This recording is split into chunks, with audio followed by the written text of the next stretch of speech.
Guys, welcome back to Anju spice garden. എൻ്റെ പേര് അഞ്ജു. ഞാനിപ്പോൾ ഉള്ളത് US ഫ്ലോറിഡ എന്ന് പറയുന്ന സ്റ്റേറ്റിലാണ്. നിങ്ങൾ ചോദിച്ച ഒരു ക്വസ്റ്റിൻ്റെ ആൻസർ ആയിട്ടാണ് ഞാൻ ഇന്ന് വന്നിരിക്കുന്നത്. US ഏത് സ്റ്റേറ്റാണ് നഴ്സസിന് ഏറ്റവും നല്ലത് വർക്ക് ചെയ്യാൻ? അപ്പോൾ അതിനൊരു വൺ വേർഡ് ആൻസർ പറഞ്ഞാൽ അത് ശരിയാവില്ല, അത് കറക്റ്റും ആയിരിക്കത്തില്ല. അതുകൊണ്ടാണ് ഞാനൊരു കൊച്ചു വീഡിയോ ആയിട്ട് ചെയ്യാമെന്ന് വിചാരിച്ചത്. നഴ്സസിൻ്റെ കുറേ വീഡിയോ അപ്ലോഡ് ചെയ്തിട്ടുണ്ട്. NCLEX, CGFNS, സിറ്റിസൺഷിപ്പിൻ്റെ ഇൻ്റർവ്യൂ ക്വസ്റ്റ്യൻസ്, പിന്നെ എൻ്റെ ഓപ്പറേറ്റിംഗ് റൂം എക്സ്പീരിയൻസ്, അല്ലെങ്കിൽ എൻ്റെ നഴ്സിംഗ് എക്സ്പീരിയൻസ്, ഇന്ത്യ, അമേരിക്ക എല്ലാം ഞാൻ എക്സ്പ്ലെയിൻ ചെയ്തിട്ടുണ്ട്. അതൊക്കെ ബാക്കിലുണ്ട്. പോയി കണ്ടിട്ടില്ലാത്തവർ ഓടിപ്പോയി കാണണം കേട്ടോ. നമുക്ക് നേരെ വീഡിയോയിലേക്ക് പോകാം. നമ്മൾ ഏത് സ്റ്റേറ്റാണ് നല്ലത് എന്ന് തിരഞ്ഞെടുക്കുമ്പോൾ ഇവിടെ കുറേ കാര്യങ്ങൾ നോക്കാനുണ്ട്. നമ്മൾ ഏറ്റവും ഇമ്പോർട്ടൻ്റ് ആയിട്ട് ഏറ്റവും ആദ്യം നോക്കുന്ന കാര്യം എന്തായിരിക്കും? സാലറി അല്ലേ. ഏറ്റവും കൂടുതൽ സാലറി ഉള്ള സ്റ്റേറ്റ് ഏതാണെന്ന് നോക്കും. ഓഫ് കോഴ്സ് അത് നോക്കേണ്ട കാര്യം തന്നെയാണ്. പക്ഷേ ഏറ്റവും കൂടുതൽ സാലറി ഉള്ള സ്റ്റേറ്റ് അതല്ല അതിൻ്റെ മെയിൻ തിങ് എന്ന് ഞാൻ വഴിയെ പറയാം. അപ്പോൾ ആദ്യത്തെ കാര്യം നമ്മൾ സാലറി എത്രയാണെന്ന് നോക്കും.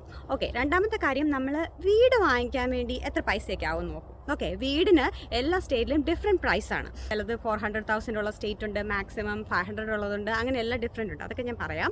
അതുപോലെ തന്നെ ആ ഒരു ഘടകം ഭയങ്കര ഇമ്പോർട്ടൻ്റ് ആണ്. പിന്നെ ഹൗസിംഗ് നമ്മൾ കണക്കിലെടുക്കുമ്പോൾ ഇവിടെയൊക്കെ വീട് വാങ്ങിക്കുമ്പം നമ്മൾ ഇപ്പോൾ 500,000 ഒരു വീടാണ് നമ്മൾ വാങ്ങിക്കുന്നതെങ്കിൽ ലോൺ എടുത്തിട്ടാണ് മോസ്റ്റ്ലി എല്ലാവരും നമ്മൾ വീട് വാങ്ങിക്കുന്നത്. അതിൽ വളരെ റെയർ ആയിട്ടുള്ള ആൾക്കാർ മാത്രമേ നമ്മൾ പൈസ ക്യാഷ് ആയിട്ട് പേ ചെയ്തിട്ട് വീട് വാങ്ങിക്കത്തുള്ളൂ. നമ്മൾ ലോൺ എടുക്കാൻ വേണ്ടി തിങ്ക് ചെയ്യുമ്പോൾ ബാങ്കിന് നമ്മളൊരു ഡൗൺ പേയ്മെൻറ്റ് കൊടുക്കണം, ഇത്ര പെർസെൻറ്റേജ് എന്ന് പറയുന്നത്. അത് ചില സ്റ്റേറ്റിന് 0 ഡൗൺ പേയ്മെൻറ്റ് ഉണ്ടെങ്കിൽ നമുക്ക് വീട് വാങ്ങിക്കാം. ചില സ്റ്റേറ്റിനൊക്കെ ആണെങ്കിൽ ഡൗൺ പേയ്മെൻറ്റ് കുറച്ചുകൂടെ കുറവായിരിക്കും, കൂടുതലായിരിക്കും. അപ്പോൾ ആ ഒരു സംഗതിയും കൂടെ നിങ്ങൾ കണക്കിലെടുക്കണം. കാരണം അത്രയും പൈസ നമ്മുടെ കയ്യിലുണ്ടെങ്കിൽ മാത്രമേ നമുക്ക് വീട് വാങ്ങിക്കാൻ പറ്റത്തുള്ളൂ. വേറൊരു ഇമ്പോർട്ടൻ്റ് കാര്യം എന്ന് പറഞ്ഞാൽ ടാക്സസ്. ഇപ്പോൾ ഞാൻ വേറെ ഉള്ള വീഡിയോയിൽ പറഞ്ഞ പോലെ ന്യൂയോർക്കിനൊക്കെ സ്റ്റേറ്റ് ടാക്സ് ഉണ്ട്, കൺട്രി ടാക്സ്, ഇലകൾ വന്ന് മൂടിയായിരുന്നു. ഓക്കെ, അപ്പോൾ ടാക്സസ് ഭയങ്കര ഇമ്പോർട്ടൻ്റ് ആയിട്ടുള്ള കാര്യമാണ്. കാരണം ഞാൻ നേരത്തെ വീഡിയോയിൽ പറഞ്ഞിട്ടുണ്ട്, ന്യൂയോർക്കിനാണെങ്കിൽ സ്റ്റേറ്റ് ടാക്സും ഉണ്ട്, ഫെഡറൽ ടാക്സും ഉണ്ട്. ഫ്ലോറിഡയ്ക്ക് ആണെങ്കിൽ സ്റ്റേറ്റ് ടാക്സ് ഇല്ല. അങ്ങനെ ടാക്സിൻ്റെ ഒരു കാര്യം കൂടെ നമ്മൾ കണക്കിലെടുക്കണം. അത് നമ്മുടെ കയ്യിൽ നിന്ന് പോകുന്ന ഒരു ബിഗ് എമൗണ്ട് ഓഫ് മണിയാണ്. ഇപ്പോൾ സാലറി കിട്ടുമ്പോൾ ആ 2 ടാക്സസും പിടിക്കുകയാണെങ്കിൽ അത്ര എമൗണ്ട് നമ്മുടെ കയ്യിൽ നിന്ന് പോകുമല്ലോ. പിന്നെ ഒരു ഇമ്പോർട്ടൻ്റ് കാര്യം, ആ സ്ഥലത്തെ ഡെയിലി നമ്മൾ വാങ്ങിക്കാനുള്ള സാധനങ്ങളുടെ പൈസ നോക്കണം. പാലിൻ്റെ വില എത്രയാണ്? പാലിൻ്റെ വില പല സ്റ്റേറ്റിലും ഡിഫറെൻ്റ് ആയിരിക്കും. പാല് മാത്രമല്ല, അങ്ങനത്തെ നമുക്ക് ഡെയിലി വേണ്ട നമ്മുടെ സാധനങ്ങളുടെ വില എത്രയാണെന്നൊക്കെ നമ്മൾ അറിഞ്ഞിരിക്കണം. ചില സ്ഥലത്തൊക്കെ വില കൂടുതലാണെങ്കിൽ നമ്മുടെ കോസ്റ്റ് ഓഫ് ലിവിങ് അതനുസരിച്ച് കൂടും. അപ്പോൾ അതൊരു ഇമ്പോർട്ടൻ്റ് ഘടകം തന്നെയാണ്. പിന്നെ ഒരു കാര്യം, ഫാമിലിയൊക്കെ ആയിട്ടാണ് നമ്മൾ ലിവ് ചെയ്യുന്നത്, അല്ലെങ്കിൽ ബാച്ചിലറൊക്കെ ആണെങ്കിൽ തന്നെയും നമുക്കൊരു വർക്ക് ലൈഫ് ബാലൻസ് ഉണ്ടാകുന്ന ഒരു പ്ലേസ് ആണെന്ന് നോക്കണം. ചില പ്ലേസിലൊന്നും എന്താ പറയുക, കുട്ടികൾക്കുള്ള ആക്ടിവിറ്റീസിന് പോകാനുള്ള സ്ഥലങ്ങളൊന്നും കാണത്തില്ല. ചില പ്ലേസൊക്കെ മൗണ്ടൻ ടൈപ്പ് ഏരിയ ആയിരിക്കും. ചില പ്ലേസിൽ വെതർ ഭയങ്കര ബാഡായിരിക്കും. നമ്മുടെ ന്യൂയോർക്കിൽ നിന്ന് ഫ്ലോറിഡയിലേക്ക് മൂവ് ചെയ്തത് വെതറാണ് മെയിൻ റീസൺ കേട്ടോ. അപ്പോൾ അങ്ങനത്തെ കുറേ കാര്യങ്ങളോട് നമ്മൾ ശ്രദ്ധിക്കണം. പിന്നെ നമ്മൾ നോക്കുന്ന ഒരു കാര്യം, എസ്പെഷ്യലി നമ്മൾ നഴ്സസ് നോക്കുന്നത്, നമുക്ക് ജോബ് ഗ്രോത്ത് ഉള്ള സ്ഥലമാണോ നോക്കണം, അല്ലെങ്കിൽ കരിയർ ഓപ്പർച്യൂണിറ്റീസ് കൂടുതലുള്ള ഒരു സ്റ്റേറ്റ് ആണോ നോക്കണം. ചില സ്റ്റേറ്റിനൊക്കെ അത് ഭയങ്കര ഹയർ ആണ്, ചില സ്റ്റേറ്റിൽ അത്ര കാണത്തില്ല. അപ്പോൾ അതിനെക്കുറിച്ചൊക്കെ ഒരു ധാരണ ഉണ്ടെങ്കിൽ മാത്രമേ നമുക്ക് ആ സ്റ്റേറ്റ് സെലക്ട് ചെയ്യുന്നതിൽ അർത്ഥമുള്ളൂ.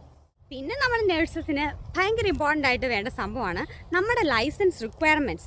എല്ലാ സ്റ്റേറ്റിനും ലൈസൻസിൻ്റെ അതിൻ്റെ റിക്വയർമെൻറ്റ്സ് ഒക്കെ ഡിഫറെൻ്റ് ആയിരിക്കും. അപ്പോൾ നിങ്ങൾക്ക് ഒരുപാട് സംഭവങ്ങൾ, ചില സ്റ്റേറ്റിൽ IELTS വേണ്ട, ചില സ്റ്റേറ്റിന് OET വേണ്ട, ചില സ്റ്റേറ്റിലൊക്കെ മാത്രമേ OET എടുക്കത്തുള്ളൂ, അല്ലെങ്കിൽ അത് ചെയ്യണം, എക്സ്ട്രാ കോഴ്സ് ചെയ്യണം, അല്ലെങ്കിൽ ഇത്ര നാളെ നിൽക്കാൻ പറ്റത്തുള്ളൂ. അങ്ങനത്തെ കാര്യങ്ങളുള്ള സ്റ്റേറ്റും ഉണ്ട്. അപ്പോൾ അതെല്ലാം കണക്കിലെടുത്താൽ മാത്രമേ നിങ്ങൾക്ക് ഏതാണ് ബെസ്റ്റ് സ്റ്റേറ്റ് എന്ന് പറയാൻ പറ്റത്തുള്ളൂ. ഇനി ഞാൻ എൻ്റെ ഒരു അഭിപ്രായം പറയാം കേട്ടോ. എൻ്റെ ഒരു അഭിപ്രായത്തിൽ ടെക്സസ് നല്ലൊരു ഓപ്ഷനാണ്. ടെക്സസിൽ വെതർ നല്ല ചൂടാണ്, അത്യാവശ്യം മഞ്ഞുള്ള ഈ സ്നോയിൽ കിടന്ന പരിപാടിനെ കഴിഞ്ഞൊക്കെ നല്ല ചൂട് തന്നെയാണെന്ന് തോന്നുന്നു. പിന്നെ ആൾക്കാർക്ക് ഡിപ്പെൻസ് കേട്ടോ. ടെക്സസിൽ ഹൗസിംഗ് ആണെങ്കിലും നമുക്ക് മാനേജ് ചെയ്യാം. പിന്നെ നല്ല പേ കിട്ടുന്ന സ്റ്റേറ്റ് ആണ്. പക്ഷേ ഇപ്പം എല്ലാം ഹൗസിംഗ് ഒക്കെ കൂടിക്കൊണ്ടിരിക്കുക. അപ്പോൾ അതനുസരിച്ച് വില കൂടും. പക്ഷേ എല്ലാം കൂടെ ഒക്കെ നമ്മൾ മൊത്തത്തിലൊക്കെ നോക്കുമ്പം ടെക്സസ് ഒരു നല്ല ഓപ്ഷനാണ്. അപ്പോൾ നിങ്ങൾ ചിലപ്പോൾ നോക്കുമ്പോൾ വിചാരിക്കും വേറെ സ്റ്റേറ്റിലാണ് നല്ല പേ കിട്ടുന്നതെന്ന്. യെസ്, ന്യൂയോർക്കിലും കാലിഫോർണിയയിലൊക്കെ അടിപൊളി പേ ആണ്. പക്ഷെ അടിപൊളിയായിട്ടുള്ള എക്സ്പെൻസീവും ആണ് അവിടെ ലിവ് ചെയ്യാൻ. ഹൗസിങ്ങിനും അവിടുത്തെ സാധനങ്ങളും ടാക്സസും ഒക്കെ ഭയങ്കര ഹൈ ആണ്. അത് ഇപ്പം ഞാൻ ന്യൂയോർക്കിൽ ഉണ്ടായിരുന്ന ഞങ്ങൾ താമസിച്ചാണ്, അതുകൊണ്ട് അറിയാം. അവിടെയാണെങ്കിൽ ഞാൻ പറഞ്ഞ പോലെ തന്നെ 2 ടൈപ്സ് ടാക്സസ് ഉണ്ട്, ഫെഡറൽ ആൻഡ് സ്റ്റേറ്റ് ഉണ്ട്. ഹൗസിംഗ് ഒക്കെ എല്ലായിടത്തും മിനിമം ഒരു ഇതുണ്ടല്ലോ, അപ്പം എല്ലായിടത്തും ഒരു സ്റ്റാൻഡേർഡ് ഉണ്ട്. അപ്പോൾ അവിടുത്തെ ഹൗസിംഗ് ഒക്കെ നല്ല എക്സ്പെൻസീവ് ആണ്. അതുപോലെ ഡെയിലി നമ്മൾ സാധനങ്ങൾ വാങ്ങിക്കാനും ഒക്കെ അതനുസരിച്ചുള്ള ആ ഒരു ലെവലായിരിക്കും. ഞങ്ങളിപ്പോൾ ഉള്ളത് ഫ്ലോറിഡയിലാണ് കേട്ടോ. ഫ്ലോറിഡ ഇപ്പോൾ ആക്ച്വലി ഈ മാർക്കറ്റ് ഇച്ചിരി അപ്പായപ്പോൾ ഹൗസിംഗ് ഒക്കെ നല്ല പ്രൈസിലാണ് ഞങ്ങൾ ഇവിടെ വാങ്ങിച്ചതും. അല്ലെങ്കിൽ കുറച്ച് വർഷം മുമ്പേ ആയിരുന്നെങ്കിൽ എത്ര വർഷം, ഞങ്ങളിപ്പോൾ വന്നിട്ട് 2.5 ഇയേഴ്സായി. 5 വർഷം മുമ്പേ ഒക്കെ ആണെങ്കിൽ കുറച്ചും കൂടെ പ്രൈസ് ഭയങ്കര കുറവായിരുന്നു. ആ സമയത്ത് വാങ്ങിക്കുമായിരുന്നെങ്കിൽ വീടൊക്കെ വാങ്ങിക്കുമായിരുന്നെങ്കിൽ നല്ലതായിരുന്നു. ഞങ്ങളെ സംബന്ധിച്ചിടത്തോളം അല്ലെങ്കിൽ വെതർ അടിപൊളിയാണ്. നമ്മുടെ അമേരിക്കയിലെ കേരളം എന്നാണ് ഫ്ലോറിഡേനെ അറിയപ്പെടുന്നത്. ഫ്ലോറിഡ അടിപൊളി വെതറാണ് കേട്ടോ. അപ്പോൾ അതൊരു നല്ലൊരു ഫാക്ടറാണ്.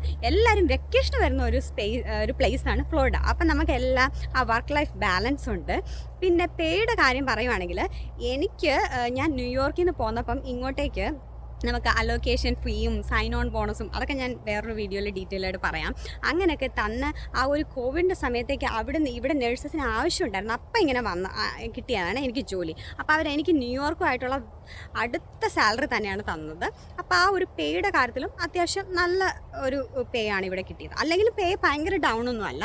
നമ്മുടെ ആ ഒരു ഹൗസിംഗ് മാർക്കറ്റും ആ ഒരു ഇതെല്ലാം നോക്കുമ്പോഴേക്കും അത്യാവശ്യം എൻ്റെ ഒരു അഭിപ്രായത്തിൽ, ഡേവിൻ്റെയൊക്കെ അഭിപ്രായത്തിൽ ഫ്ലോറിഡ ഒരു നല്ല സ്റ്റേറ്റും കൂടെയാണ്. അപ്പം നിങ്ങൾക്ക് എല്ലാവർക്കും ഒരു ഏകദേശം ഐഡിയ കിട്ടി കാണുമല്ലോ. അപ്പോൾ ആര് സാലറി കൂടുതലുണ്ട് എന്ന് പറഞ്ഞതൊന്നും ഇവിടെ ഒരു മാറ്റർ അല്ല, ബിഗ് ഡീലല്ല.